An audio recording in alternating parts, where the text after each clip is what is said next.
Hi everyone, my name is Terry Westwell and today's Tuesday, which means it's time to discuss our book of the week, which is Fairydale by Veronica Lancet.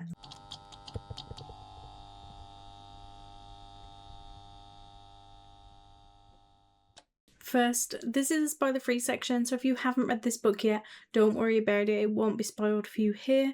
There will be some spoiler-related things I want to discuss, but that'll be later on in the video and you will get plenty of warning. If you'd like to join in on any of the discussions, send me your thoughts, comments, or even a short video clip of you discussing the book. Then I'll list the next upcoming 4 books in the description below. I rated this book 4 stars, although if I'm honest, it's probably more like a 4.5 star read. There were quite a few things about this book that I don't normally enjoy, which just made it all the more surprising that I ended up loving it as much as I did. Now, it jumps between different characters and different time periods as it pieces together this mystery, and normally that is the sort of storytelling that loses me, but in this I think it was done really well. Now, I never felt frustrated by any of the timeline changes. Each new perspective just sort of felt like another piece to the puzzle, and I couldn't wait to see how everything connected. Okay, so quick summary. This book follows Darcy, who has discovered that she's inherited part of her biological father's estate after his death, but the catch is that she has to travel to this mysterious town, Fairydale, to attend his funeral. Once she arrives, strange things begin to happen. There's mysterious deaths and unsettling rumours, and the more that she uncovers, the more she begins to question what's real and what's imagined, and just how deeply connected she is to the town. If I had to compare this to any other book, then I guess I could compare it to something like Belladonna by Adeline Grace, although I will say that this is much more adult and has some more complex elements. This book constantly had me guessing. Every time I thought I had worked one thing out, something else would happen that would have me second guessing myself, and while I did manage to predict a couple of things that was happening, there were definitely some twists that completely caught me off guard, and I think that that's part of the reason why I enjoyed the book so much. Like, it manages to keep you questioning what's actually going on without it feeling too much like work or becoming too complicated. I actually really liked the characters. I think that he was exactly the kind of morally grey, mysterious love interest that instantly grabs your attention. The chemistry between the two characters builds progressively throughout the story, and I became really invested in their relationship. I also really liked the fact that neither the romance or the mystery overshadowed one another, and I do think that both time periods worked really well together. Now, I do have to mention one thing that I wasn't really expecting, but this book is spicy, like very spicy. Now, what I find particularly amusing is that this book was actually a gift from my brother-in-law, which was really nice of him, but I'm fairly certain that he didn't really know what he was buying beyond the fact that it is a book in a genre that I tend to really enjoy, and it recently become very popular. Like, around the halfway mark, I was completely blindsided because spice and a lot of it, and then it just kept escalating from there. And don't get me wrong, I did enjoy it, but I just was not expecting that much. Like, if you know, you know.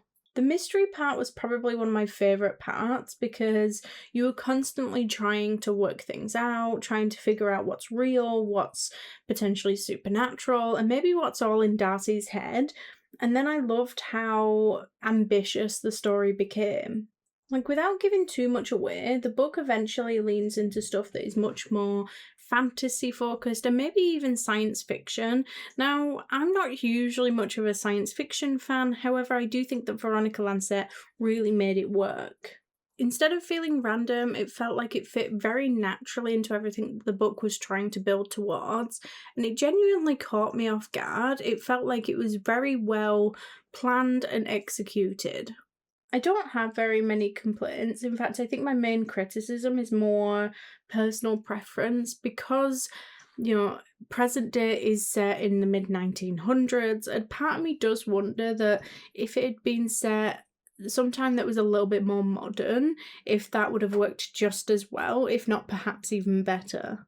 But that's not really a flaw in the book itself, it's more just a version of the book that I personally would have liked to read.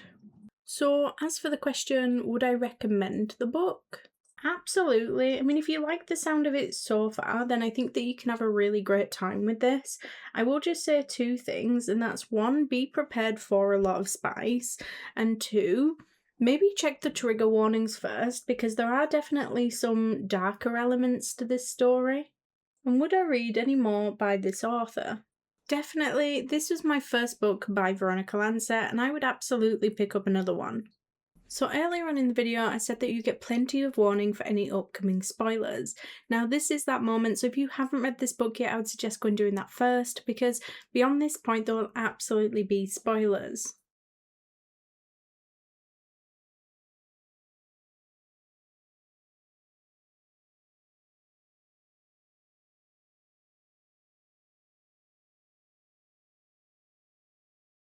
One of my favourite things about this book is that it constantly pushes you to theorise, and I did manage to work out that he was probably the cat fairly early on, and I did guess that he was likely posing as the other guy as well, so I did get a couple of wins. I did also start to suspect a reincarnation element, so that didn't completely catch me off guard, however there were plenty of other surprises. Now, what I wasn't expecting was when the book started to include more of those sci-fi elements, like the magic and the introduction of other worlds, and this bigger mythology completely took me by surprise. And I do think that when a story feels like it's almost shifted genres halfway through, it can be a little bit jarring. However, in this, everything just sort of clicked into place. It explains so many of the strange things that were going on in this story, and I think it was handled really well.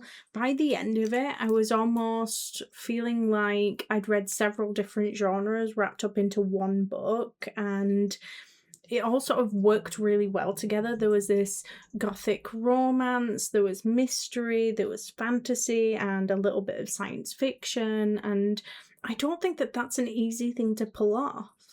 So overall, Fairydale was emotional, mysterious, it was kind of dark and romantic. It took several elements that I don't usually gravitate towards and somehow made me love every single one of them. It kept me second guessing, it made me invested in the characters, and it had surprises that genuinely surprised me. If it hadn't been for a couple of very small personal preferences, this could have easily been a 5-star read. But if you've read Fairydale, then I'd love to know what you thought in the comments below. Next week we're discussing Your Knife, My Heart by K.M. Moronova, but so don't forget to get your thoughts and comments in by Sunday the 2nd of August at the latest to be a part of the discussion. You can now do this on YouTube, TikTok, Instagram or Discord. The following week will be The Things We Leave Unfinished by Rebecca Yarros. But don't forget, if you do need a little bit longer to read a book, we do now list the next 4 books down below along with the discussion dates. That way you can choose the genre that best suits you and the best time frame to read it in. Thank you all for joining, and if you like this video, please don't forget to like and subscribe, it's always appreciated. And I will see you next week. Bye!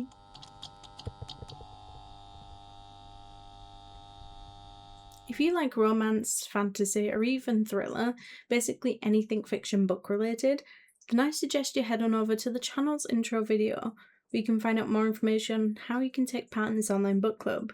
We announce books at least 4 weeks in advance, and we accept your bookish feedback in a wide manner of ways. Post your comment below a video, send in a voice note, or even send me a short video clip of you discussing the book. Alternatively, you can just send me a direct message.